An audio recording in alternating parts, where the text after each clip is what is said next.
Welcome back, everyone, to episode 2 of Diary of a Crypto CEO, where we catch up with Josh Barraclough on all the things that he's getting up to as being the head of a cryptocurrency exchange. So, Josh, let's get into it. Let's catch up. Obviously, it's been a couple of weeks since we last caught up with you. So, yeah, what have you been up to? Well, aside from looking just generally tireder, that's kind of like goes the territory. But we've actually had a really busy and productive couple of weeks, I would say, like as a company. So what have I been doing? I spent a lot of time in the Netherlands last week. So specifically with our friends at the regulators, we were kind of giving them a bit of a show and tell of our derivatives venue and kind of just getting everything in place, to kind of launch that with the kind of the right licensing. So that was good. That was really great conversations, actually. So kind of always good to have them as a bit of a sparring partner on a lot of this stuff. And nice to wear a suit every now and then. I think I was joking with my team. So it was myself, my GC, head of sales and head of risk, and we're saying it's kind of probably one of the first times we've all seen each other in a suit together. It felt like we are going to a wedding, because obviously you kind of go from like wearing suits on a kind of a regular basis to it being a little bit less formal a lot of the time in this industry. So yeah, it's nice to see everyone wearing a suit and doing that. So that was really good. We've been working towards kind of a really big tech milestone. So getting fast our kind of new next generation trading venue live. The team managed to get that into staging last week, which is great. So to have a working version in staging in preparation for moving it into production in the coming weeks, which is really exciting, because that's just that is a lot of hard work that's kind of got us there. We're saying in the last month, I think there's been 50,000 lines of code written. Wow. Just a monumental kind of lift from kind of the team to kind of get that done. And it's the results are kind of phenomenal. I mean, it's actually amazing kind of what's been built there. So that's been good. Kind of a lot of back and forth on kind of some of the requirements there, just making sure we're kind of getting everything just rounded off perfectly to where it needs to be. What else? We had a bit of an offsite with finance, operations, risk, and treasury. So we got those guys together, and we're just looking at how do we make the platform more efficient, operationally more scalable, make it easier for kind of when our customers come to us, and we can just answer stuff like very quickly and have a much more kind of automated setup. And just kind of reflecting on kind of what's working well and what's not working well. So that was good. Actually, really nice to do kind of every now and then and take a look at that. We're saying, our customer satisfaction score is over 97% at the moment. So obviously the customer care team are doing a really good job there. So I guess kind of small shout out to those guys. But yeah, it's been good, busy, good. Met a lot of clients as well. So at the same time, just a few lunches, dinners, serious chats, in terms of kind of getting everyone ready for the platform. And yeah, really kind of all very positive. So yeah, it's busy. I think it's always busy, and then you kind of dipping your toes into slightly different things. But it's been good. No, I Couple love of to weeks. hear it. Definitely, Yeah. definitely sounds and looks like you've been busy, which is all good there. Slight tiredness dig there, but as always, I mean, one of my questions was always trying to get a little bit behind the scenes of what's going on at One Trade and Yeah. stuff. And obviously, you mentioned fast and what's coming there. Can you drop a little bit more information about what that is?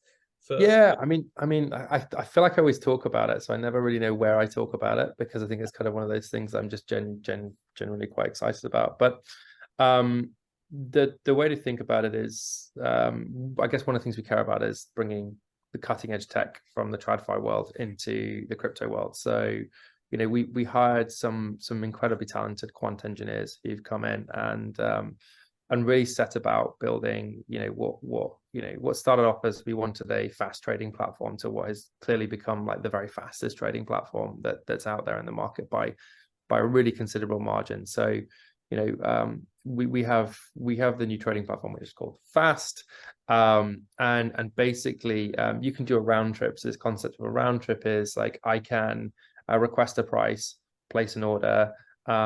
Order goes through, my balance is updated, or I cancel that order, And you can do that every single time you do that. You can do that in sub 100 microseconds, which is ludicrously fast. And that's for a round trip. And the matching engine itself operates at 1 microsecond.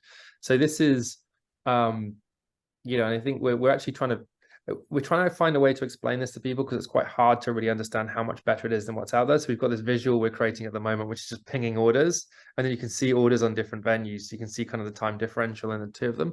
But I think to contextualize it, it really means that on our trading venue, you can discover a price and put an order in and execute that order and update your balance 200 times on average before you can request a price and put through one order on any of the existing venues.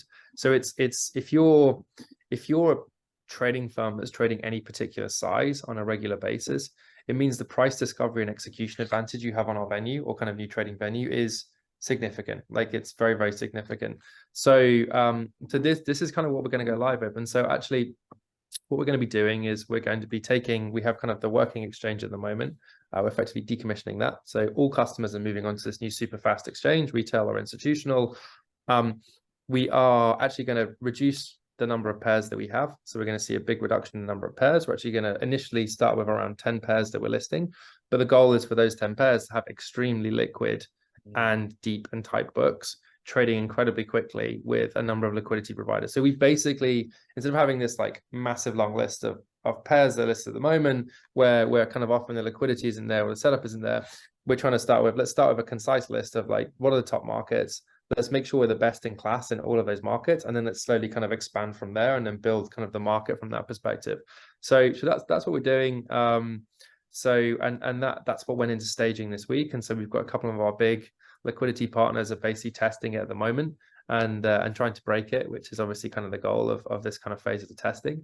So all things kind of looking good at the moment. And then the idea is, once that's finished, which hopefully is in the next 2 weeks, we can actually just roll that out to kind of the masses, so everyone can play with it. So it means that if you're a customer coming in and you're trading on, you want to trade reliably on those markets that are listed, you'll be able to, if the markets aren't listed, you'll still be able to trade them on instant trade, but you just kind of have that separation between kind of what's the electronic OTC desk that has access to lots and lots and lots of, or kind of the plethora of like different tokens, and then you have the exchange, which obviously is going to be much more concise list. Let's focus on being the best at that, and let's kind of build the markets from there, which is cool. And then obviously the other thing, which I can announce, I guess, I don't think I have already, is that it's going to be 0 fees on the new exchange. So for all customer types, it's going to be 0 fees on day one. So 0 maker, 0 taker. Amazing. Yeah. so much exciting stuff to come, mate. And obviously, it's cool seeing that stuff on the timeline over the next couple of weeks. It's going to be really cool. I mean, talking about the markets in general, obviously, good timing. We've seen a nice, shall we say, positive momentum upwards. What's your take on the current things in the crypto space, crypto market? Yeah, I mean, look, like obviously we saw this like very bullish sentiment off the back of the the ETF approvals, right? Or kind of like the anticipation of the kind of the approvals happening, which is good. I think kind of obviously like always a strong signal when you've got more institutional players coming into the market, which is a nice thing. And then obviously we saw as well on the price that it was able to hold firm and kind of keep going, which has been good. So I think that's really positive. I think we certainly saw kind of a lot more engagement on our platform up and around that time period as well, where we saw a lot of people coming back into the market, both retail and institutional, which is good. So you're kind of seeing like that pickup, which is nice. I think we're doing that. I'm always cautious when we kind of see those trends. People are like, okay, the bull market is back. I don't think that's the case. I don't think we've seen the same level as kind of what we saw in the past, which was kind of a bit more of a fear of missing out, driving mass market retail engagement, a lot of that. I don't think we're seeing that at this level. I think we've seen obviously a lot of people coming back in, taking their time, and it'll take a long time and a lot of confidence before you see that long tail of retail actually getting back into the market. But certainly, like, it's great for the industry that this is happening, and you're kind of seeing that this positive sentiment. You obviously had Solana Breakpoint last week over in Amsterdam, which coincided with obviously a big rally in Sol price as well. So actually I was out there in Amsterdam last week while that was all happening. So there's obviously a lot of maxis there, like having a great time. And obviously kind of a lot of news coming out of Breakpoint that was driving some of that. So again, like, good to see. I think it's maybe that's kind of an annual trend. I think if you look at when Solana Breakpoint happens and like the what that does to Sol pre and post. There's probably a trading a trading signal there that's quite good. Definitely. But look, good for the industry. I think it's more a case of now, like, can it maintain, or kind of certainly kind of hold at these levels, and does it kind of give investors and everyone else a bit more confidence? Obviously, once you see a lot of these ETFs up and running, it creates such an easy way for larger institutions to get access to these assets. So I'd kind of obviously expect, kind of once they're approved, it'll be interesting to see kind of what the new level is for Bitcoin and Ethereum across the board. So yeah, like positive, actually, really positive. Yeah, you can certainly feel it in the air, that's for sure. I'm seeing people within my network starting to all of a sudden talk about crypto again, start getting back into it. Is Yeah, this the smell of the bull run that's coming? it's funny, isn't it? It's funny. You get the people who've been very quiet for a while, being like, "Hey, what should I be buying?" And I'm like, again, like, no, not giving you any advice on that. You do your own research, do what you want to do. But Absolutely. but yeah, it's interesting. It's for sure kind of positive sentiment on the way. And in a world where at a macro level, it's like it's all pretty depressing right now, unless you're trading bonds. So Yeah. yeah, I think that's good to see. Yeah, for sure. No, certainly is. I always like to kind of touch on this, just kind of switching gears a little bit. Obviously, one trading, very, very serious about regulation, of course. And yeah, just recently we saw UK government obviously confirms plans to bring crypto into stricter regulation. So I didn't know if you wanted to maybe just touch upon that. I mean, the UK government, it's an interesting one. I kind of felt there was a great opportunity for them to sort something out post Brexit. And that was kind of a lot of their goals. I obviously think they've probably missed the mark on all of that stuff. And so just trying to get some semblance of clarity around what that looks like. For us, we're very Europe centric. That's kind of really kind of where we've set ourselves up, and kind of how we wanted to position ourselves as a company. And actually, I still think, whilst the UK regulators, the FCA and the government, are trying to come up with a plan in terms of how they deal with this, I still think there's a lot of meat to go on the bones before there's kind of real clarity over what that means. I think there's still a lot of headline grabbing and a lot of rhetoric.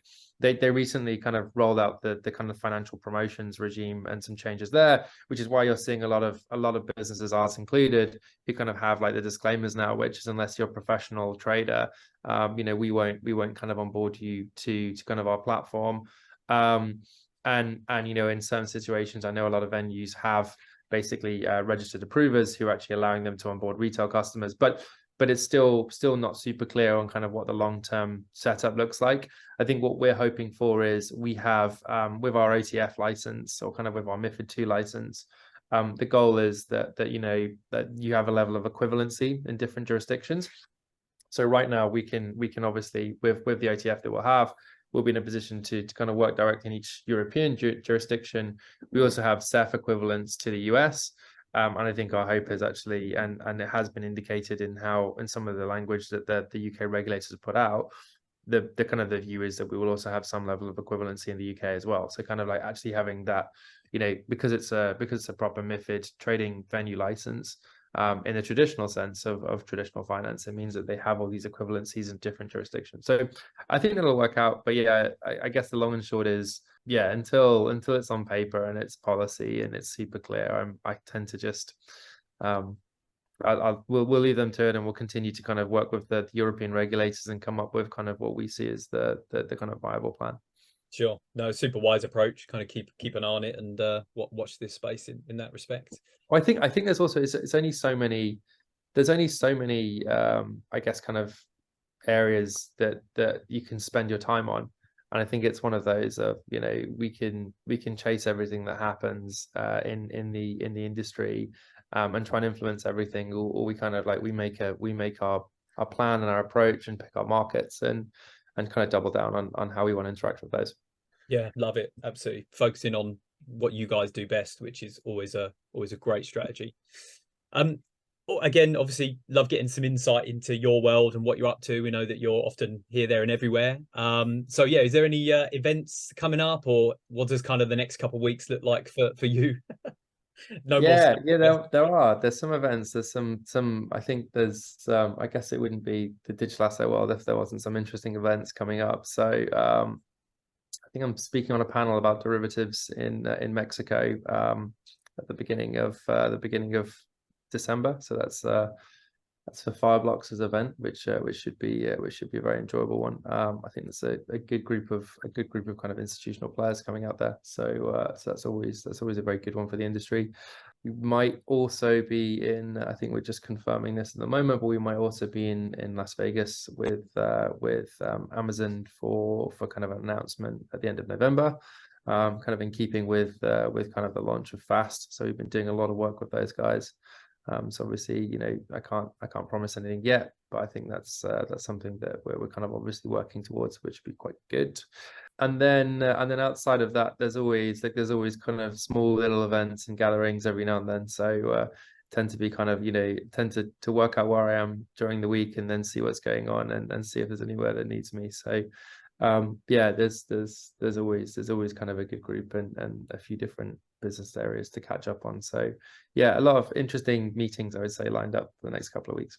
Sounds exciting. Well, obviously, Yeah. we'll continue to catch up with you in further episodes and drill down as to what you've been up to, especially with these events. So yeah, I'll be excited to hear more about it. That's great stuff. Well, Josh, this is where we're going to start to wind down this week's episode. And, you know, part of this series is we want to get to understand you, the man, and what makes you tick. So we're always going to end this with a personal question, okay? Not too personal, but this one is, what is your favorite movie of all time and why? That's a good one. Okay, favorite movie of all time. I mean, it's always hard to kind of pick your favorite, but I guess I'll go with the one that I think is kind of a very clever film that I like. But Inception, it's a great film. Wow. I think just the you kind of whack that cast together and obviously the director anyway, that's always kind of a good setup. But I think what a brilliant idea, I think, kind of conceptually, and then it's kind of put together so well. So yeah, I think the idea of, you know, yeah, I mean, obviously, you know, building a company, I think you spend a lot of time trying to get your messages across to people in different ways. So there's probably some level of inception But kind of built into that. But not quite at the dreams and dreams and dreams. But I thought it was like it's difficult to do intellectually, like clever and gripping and visually like fantastic at the same time. So I thought that's a pretty good film actually. And totally messes with your mind at the end as well, because you're like, you know, when the bit's spinning, you're like, okay, so is he still in the dream now, or is he like out of it? And it's like one of those. It's a very unsatisfying but also great ending. So I think I think that's a great film. it's a solid choice. I was going to ask you, how many times have you spun like a coin on the desk to make sure Yeah, just to see like whether it's not yet. Maybe I should just get that for my meetings and just like finish it and just be like just checking that we're still in the same reality. I don't know, yeah, but that's a good film. That's a good Good film. stuff. No, great, solid choice. Well, listen, it's a pleasure as always catching up with you. Obviously, again, looking forward to the next time we catch up. Is there any final words that you want to say before we look to end this one? Final words. Not in particular. I think just obviously, you know, stay tuned for Fast. I think this is super exciting. And yeah, I'm massively biased, I guess, but it's a really cool piece. It's a really just I think we'll publish some blogs and we'll publish some stuff on the tech, because I think anyone who geeks out a bit about tech, I think will find a lot of things very interesting about this. Just taking a couple of examples, there's a lot of software that exists in and that is used in probably most people's companies. That's like very standardized software solutions. And in order to get to the level of latency that we needed to, we've taken a lot of these like pre-existing components and we basically just rebuilt them in our own way to make them incredibly fast and incredibly efficient. So I guess within that we could probably pattern around kind of, you know, 7 or 8 different new products that could be rolled out to kind of many different companies outside of kind of the trading space. So I think we're looking at how do we share some of the information on kind of what we've done there and show some of the cool stuff that's been built. But we'll need to publish some information so that people can see what's there. But it's very cool. Yeah, love it. We'll definitely deep dive into some of that in future episodes for sure, once everything's out in the ether. So no, great stuff. Just one last bit from me. As always, if you want to stay up to date with One Trading, make sure that you're following us on all the socials. Do make sure you join the Discord. That community is growing day by day. We're hosting giveaways. It's the place to go if you've got any questions about one trading, and also to keep up with all the latest news and what's going on in this world. So make sure you're following, and yeah, we look forward to catching you guys on the next episode. Thanks, Josh. Cool. Thanks, mate. Cheers. See ya.